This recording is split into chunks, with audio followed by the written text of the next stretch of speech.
부장이 진짜 화 안 내시는 분이신데 제가 막 기사 6시간 늦게 오려고 그래가지고 그때 너무 죄송했습니다. 근데 너무 감사했습니다.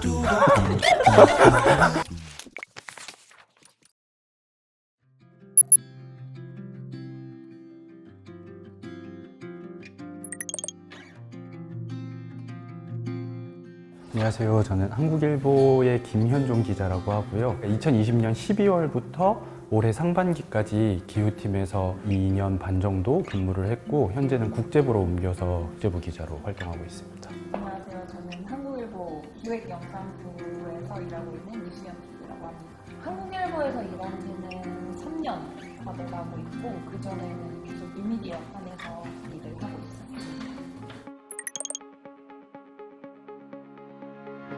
한국일보는 신문사고요. 그래서 2020년 12월에 이제 기후 전담팀을 만들어서 많은 기획을 했었어요. 첫 해에는 그 제로웨이스트 실험실이라고 폐기물 관련 보도도 했었고 작년에는 그린워싱에 대해서 다룬다든지 도시의 탄소 중립 이런 얘기들을 했고요. 기후 보도의 주요한 포인트 중에 하나는 좀 쉽고 생활에 밀접하게 기후 보도를 어떻게 할 수 있을까를 좀 많이 고민하는 신문사라고 생각을 합니다.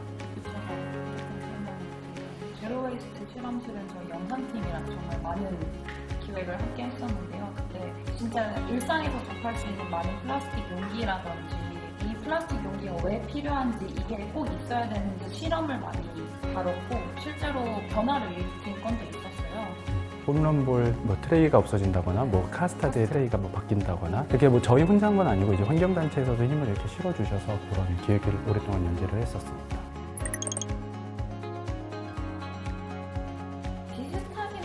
다들 아침에 8시 반, 9시까지 발제하듯이 저희는 기자들이 발제한 걸 위주로 오늘의 영상은 어떤 걸 만들면 좋을지 픽이라는 쇼핑 영상은 매일매일 나가는 거라서 그날 아침에 혹은 그 전날에 이슈됐던 것 중에 1분짜리 만들면 좋은 것들을 뽑아서 그걸로 매일매일 나가고 있고요. 9시부터 한 10시까지는 저희가 아이템 선정을 하고 10시부터 한 1시간 정도 빠르게 대본을 쓰고 10시부터 빠르게 영상 촬영을 하고 5시까지 영상 마감을 하는 매일의 일상을 보내고 있습니다. 실제로 저희가 공장도 많이 가고 인상기업방 공장은 우유팩 공장이었는데 거기 쓰레기는 너무 많았거든요. 그런 것들 많이 다니다 보니까 생각은 다들 하고 있잖아요. 실천이 어려우면 조금씩 하려고 노력은 하는 거예요. 근데 진짜 생활에서 실천하기 너무 어려운 부분들이 있으니까 완전 제로웨이스트는 아니에요. 하는 것 중에 내세울 만한 거는 텀블러를 쓴다거나 가급적 물건을 정말 오래 쓴다거나 저 정말 오래 쓰거든요. 소비를 최대한 줄인다거나 예전에는 해외 직구 이런 것도 되게 많이 했었는데 요새는 거의 2년째 안 하고 있는 것 같아요. 당당하게 내세울 수 있는 게 별로 없는 것 같아요. 저는 텀블러는 쓰고 있는데 아침 지나고 점심 지나면 다리에 막 2-3개씩 결국 쌓이게 되잖아요. 그게 너무 죄책감이 들어서 지금은 거의 하나도 안 쓰는 정말 가방에 접이식을 들고 나서 출근할 때 텀블러를 사용하고 텀블러 쓰기, 손수건, 생리대 안 쓰기, 샴푸바 쓰기 다시 느끼게 됐습니다. 탄소 감축 도시 한 달 살기는 제가 처음에 기후팀에 왔을 때 가장 염두에 뒀던 건 쉽고 좀 잘 다가갈 수 있는 방식으로 기후 기사를 좀 전달하고 싶다.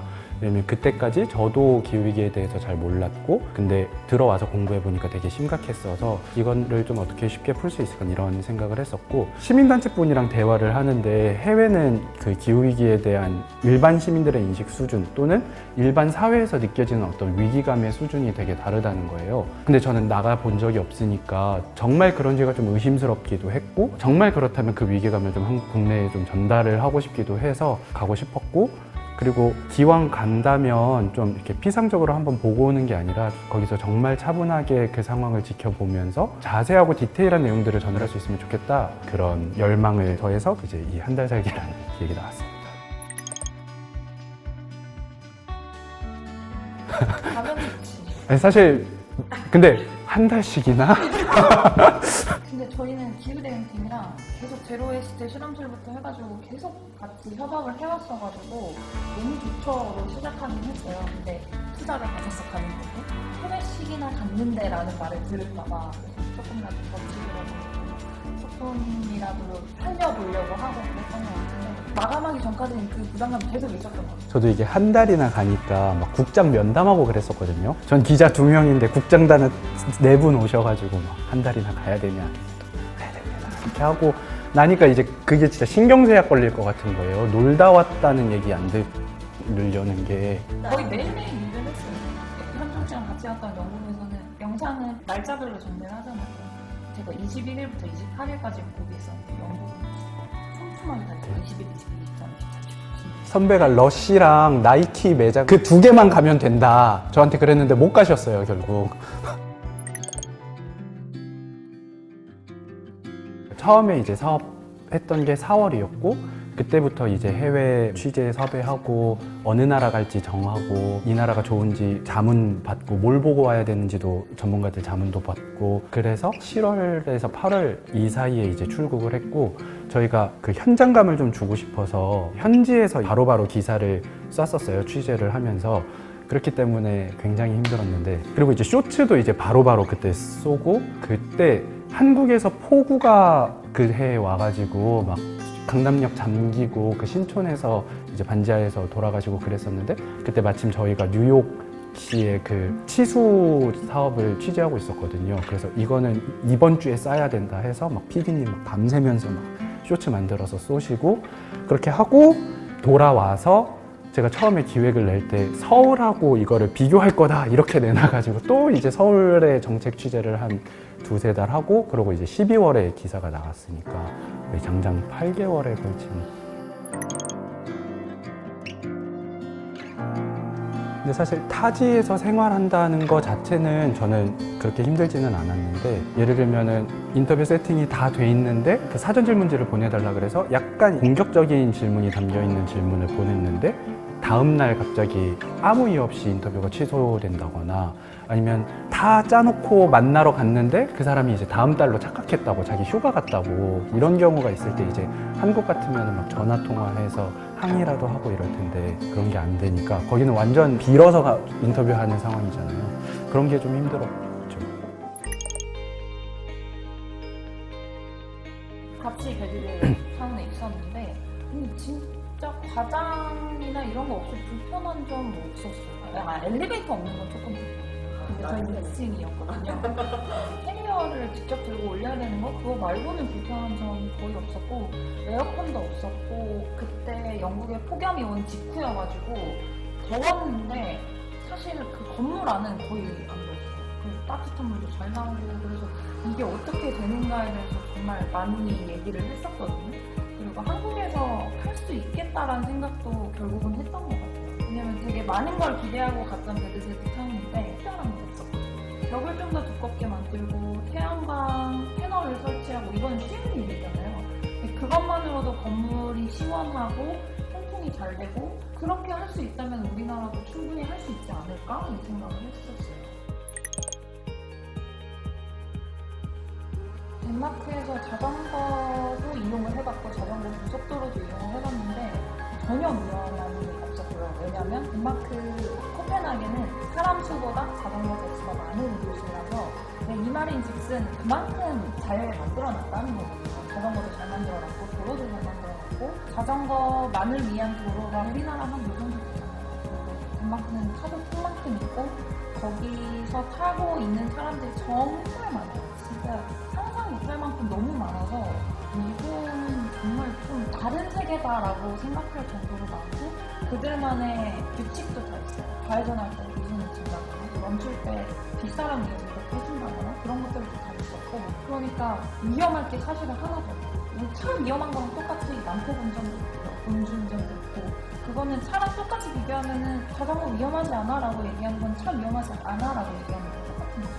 그리고 자전거 고속도로는 막 고가도로로 이렇게 돼 있었고 길고 넓었는데 되게 재밌어 보였어요. 그냥 그 정도로 그냥 잘 만들어놨고 뭐 아이부터 어른 노인까지 그냥 다 이용하니까 전혀 위험하지 않아 보였고 한국에 처음에 들어온다면 너무 좋겠다라는 생각을 했던 거예요.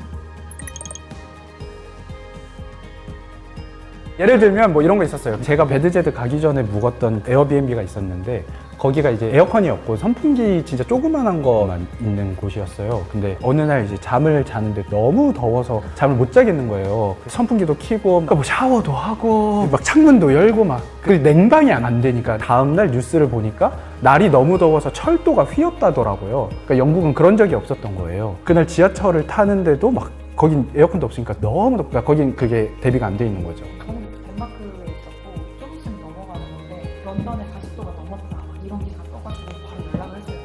근데 주연 혹시 거기 지금 엄청 덥다면서요? 네 죽겠어요 막 이러는 거예요. 영상 찍었어요.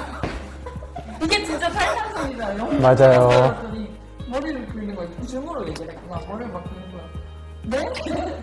너무 더웠어요. 이거야말로 정말 실시간으로 캡처를 올렸다면은 저널리즘 스피릿이 부족했다. 땅을 치면서 아 이걸 찍었어야죠 이랬어요. 정원 사진 하나 있어요. 그 더웠던 정원 사진. 하나 그래도 하등에 쓸모없는. 저는 덴마크에 있을 때 플러깅 카약이라는 게 있어요. 우리나라 치면 한강에서 카약을 타면서 쓰레기를 줍는 거예요.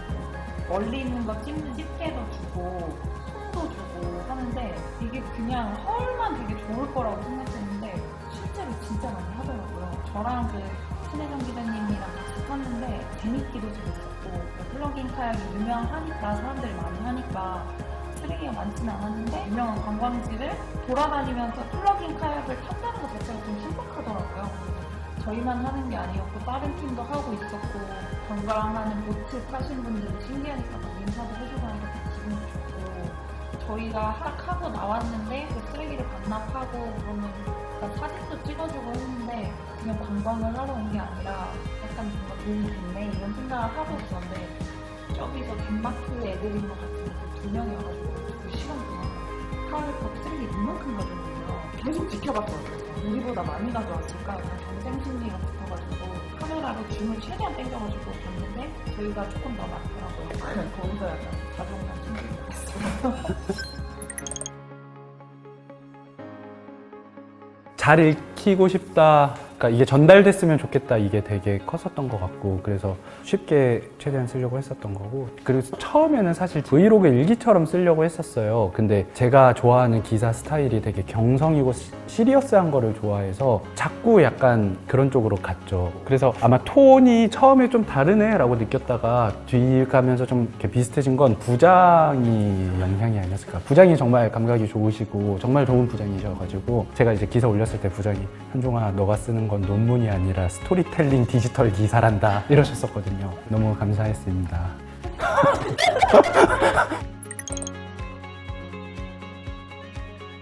가장 중요한 변화를 꼽으라면 에너지 전환이에요. 런던은 서울보다 탄소 배출량이 적고 뉴욕은 몇 년 내에 적어질 걸로 예상되거든요. 그럴 수 있는 가장 큰 이유는 그들이 쓰는 전기를 깨끗하게 만들기 때문이에요. 그러니까 화석연료로 만들지 않고 재생에너지를 사용하는 것인데 사실 그게 이제 가장 중요한 정책이고요. 그래서 그거는 서울시를 위해서도 필요하고 국가를 위해서도 필요하고 여기에 어떻게 도달할 것인가가 이제 세부적인 정책의 어떤 방법론들인 건데 되게 다양한 하부 조건들이 필요한데 제가 생각하기에 가장 중요한 건 화석연료 사용의 가격을 매기는 거. 화석연료가 현재는 환경을 오염하는 것에 대해서 비용을 치르지 않고 있는데 그 외부화된 비용이라고 표현하거든요. 그러니까 실제로 비용을 만들고 있지만 회계 장부로 들어오지 않는 비용. 그걸 내부화 시키는 거.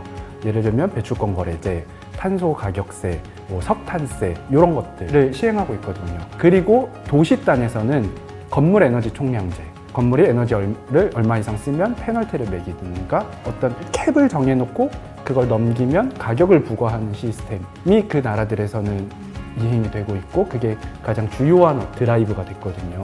그래서 그런 정책이 가장 필요하고 그런 정책이 가능하게 된 배경은 사실 그쪽은 재생에너지 기업들이 대기업이거든요. 특히 런던은 풍력회사 이런 게 되게 크거든요. 그런 힘의 균형이 사실 필요한데 우리나라는 그 힘의 균형이 되게 안 맞죠. 저는 시민들의 의식도 같이 따라가야 된다고 생각을 하는데요. 기후위기가 너무 이제 체감 많이 됐잖아요. 오늘도 아까 이 동네는 갑자기 스쿨이 한번 왔었거든요.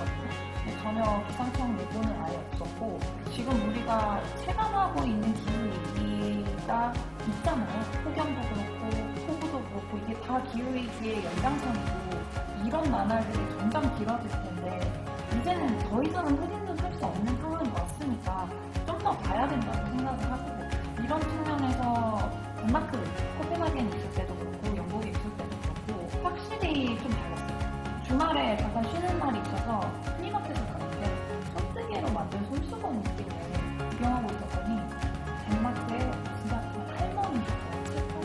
80세는 넘으셨을 것 같아요. 할머니가 기후위기를 하시는 거예요.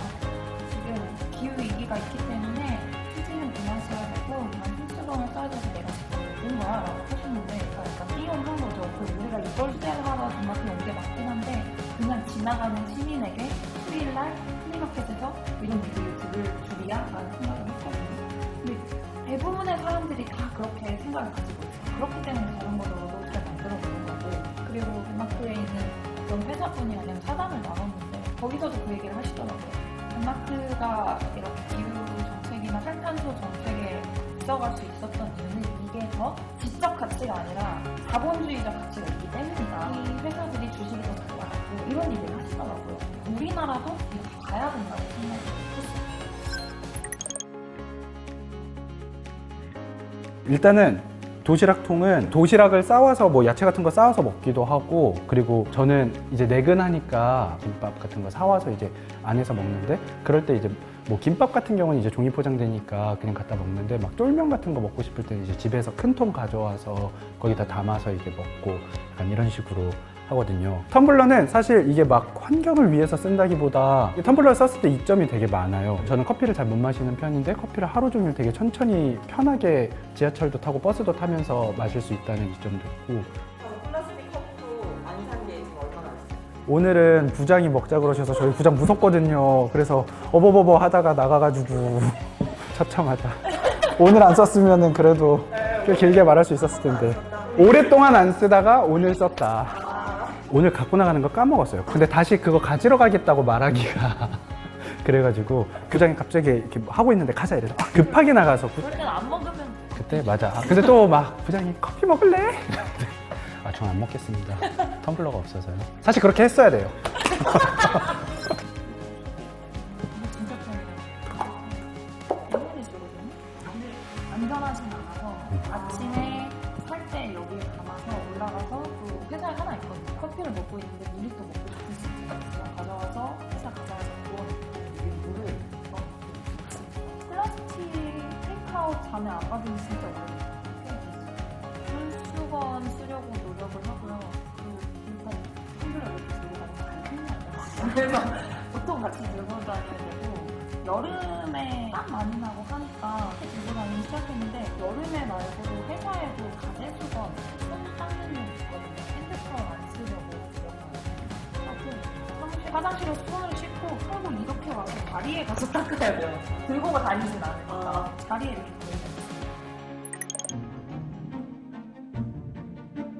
제가 2021년에 썼던 기사 중에 어떤 기사가 있었냐면 기업들이 포장할 때 트레이를 넣잖아요. 조미김 트레이 같은 거, 홈런볼 트레이 같은 거. 근데 그런 거를 만약에 조미김 업체들이 식탁용 김 트레이를 빼겠다고 어느 날 결의해서 빼면은 국민 340만 명이 1년 동안 일회용 컵을 사용하지 않은 만큼의 플라스틱을 아낄 수 있대요. 근데 그거는 정말 가기 힘든 목표고 설득하기 힘든 목표고 누군가가 피해를 봐야 되는 목표인 반면 그런 운동들이 생각보다 제가 느끼기에는 종종 있고 많거든요. 환경단체에서 서명을 받는다거나 집회 시위를 연다거나 요럴 때 한번 시간을 내어서 참여해 보신다거나 서명을 하시는 것도 중요한 참여 방법이라고 생각을 합니다. 그래서 운동의 방식이 좀 더 사회적인 방향으로 이 에너지가 좀 더 나갈 수 있으면 좋겠다는 생각을 항상 하고 그런 기회를 단체에서도 좀 많이 만들어 주셨으면 좋겠다는 생각도 많이 해요. 이 얘기도 있어서 제로웨이스트 실험실을 하려면 같이 하면서 홈런볼 트레이가 빠진 걸 봤을 때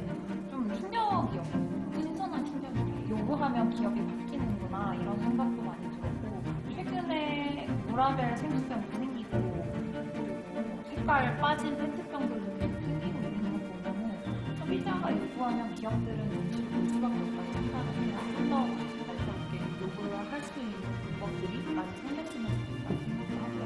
개인적으로 실천하고 있는 것들은 저는 팀원들이 약간 경쟁적으로 해요.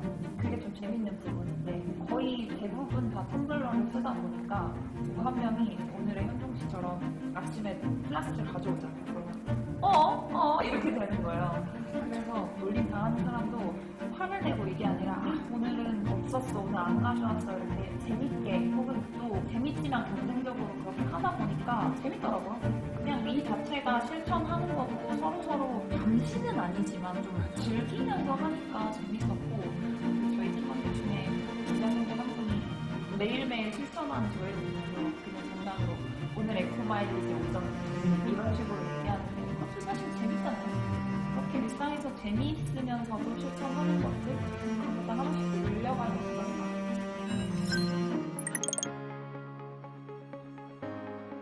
사실 진짜 피드백이 없어요. 진짜 없어요. 댓글도 잘 안 달리고. 근데 이거 되게 기후 기자들이 되게 진지하게 고민하고 있는 이슈예요. 왜냐면은 윤이 이렇게 말했다.